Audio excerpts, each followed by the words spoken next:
IMF predicts a hike in Iran's gross foreign exchange reserves. Palestinian groups agree to cooperate more closely. In the name of God, the compassionate, the merciful, good morning from Tehran. You're watching World News on Jam Network today with me, Maryam Zolqadr.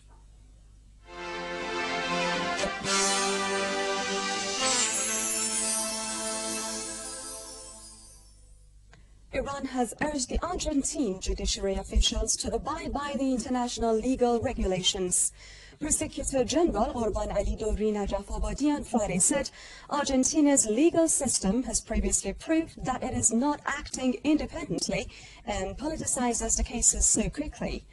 Dori Najafabadi added in recent days the Argentine prosecutors raised the false accusation against Iran to satisfy the Zionist lobby enraged by massive turnout on Muslims in World Quds rallies last week. The Iranian officials said the case relating Iran to the Amia attack was closed after revelation that the judge had been bribed by the Zionists. But as Najafabadi said, a prosecutor alleges that some former Iranian officials were involved in the bombing of Jewish Center in Buenos Aires in 1994. Tehran's Friday prayer leader Ahmad Khatami said that the free world nations attach no value to biased UN Security Council decisions like the one on Iran's peaceful nuclear program. Khatami said the colonialist powers are after depriving Iran of its absolute nuclear right. He stressed that Tehran has time and again stated its willingness to pursue negotiations. Khatami addressed the West, saying, "Your 27-year sanctions has pushed Iran to get to the peaks of success in the field of nuclear technology." Iran and Norway share a common stance on regional and international issues as well as matters of mutual interests. Iran's Deputy Foreign Minister for European and American Affairs, Saeed Jalili, met separately in Oslo with the Norwegian Foreign Minister Jonas Gahr Støre and his Norwegian counterpart Raymond Johansen on the latest international developments. Iran's nuclear issue took center stage in the talks. Both sides agreed on Iran's indisputable right to peaceful nuclear technology under the Nuclear Non-Proliferation Treaty. They also stressed the key role Iran plays in the Middle East region. The International Monetary Fund predicts that Iran's gross exchange reserves will increase 52% to $71 billion later this year. In its economic outlook of Middle East, it reports that Iran's gross currency reserves in 2005 was $46.6 billion. It also foresees a big hike in Iran's gross currency reserves in 2007, which may reach to $96.5 million. The top 3 teams of students were picked in the first round of International Computer Programming Contest at Tehran's Amir Kabir University. 107 teams from 32 countries took part in the event. In the local section, Sharif Technical University stood first. Tehran University and Young Researchers Club came second and third respectively. 3 teams from China stood on the top first 3 places among foreign teams participating in the event online.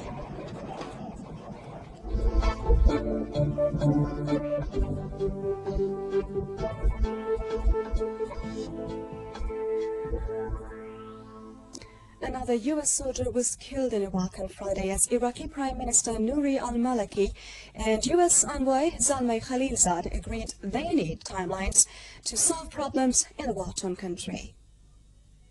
The U.S. military said one of its soldiers was killed in Iraq's Diyala province, raising to 97 the number of American forces killed in Iraq during October. And Republican Senator John McCain said that U.S. should send another 20,000 troops to Iraq. McCain is a possible 2008 presidential candidate. Meanwhile, Iraq's Prime Minister Nouri al-Maliki, in a joint statement with the U.S. Ambassador Zalmay Khalilzad, said the Iraqi government has made clear the issues that must be resolved with timelines. Maliki said that only his government had a view of when various political and military developments ought to take place. In another development, authorities imposed a vehicle ban in the northern city of Mosul after the bodies of 12 people were found over the previous 24 hours. A bomb ripped through a bus in southern Afghanistan on Friday, killing 14 civilians as the Taliban threatened to step up already rising suicide attacks. Taliban accused NATO forces of genocide after the latest in a series of civilian combat deaths. Witnesses and officials say NATO airstrikes in Kandahar province killed at least 50 civilians this week.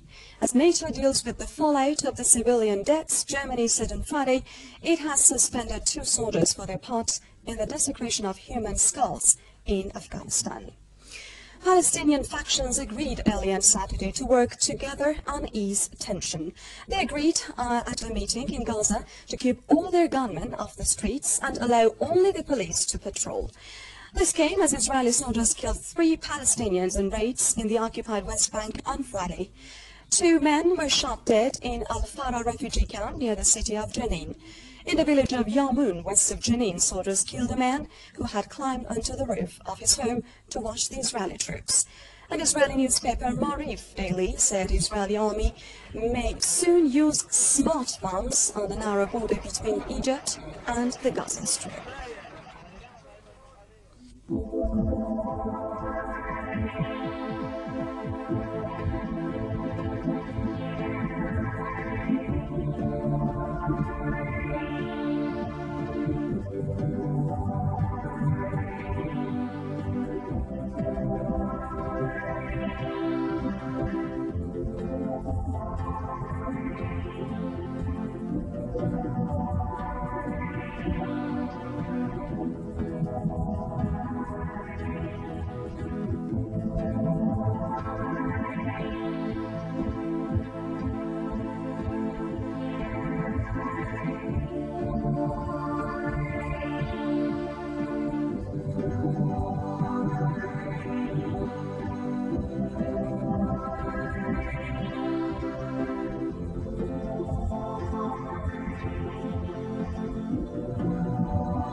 Tehran will have cloudy to partly cloudy skies covered with lightning and showers later on Saturday.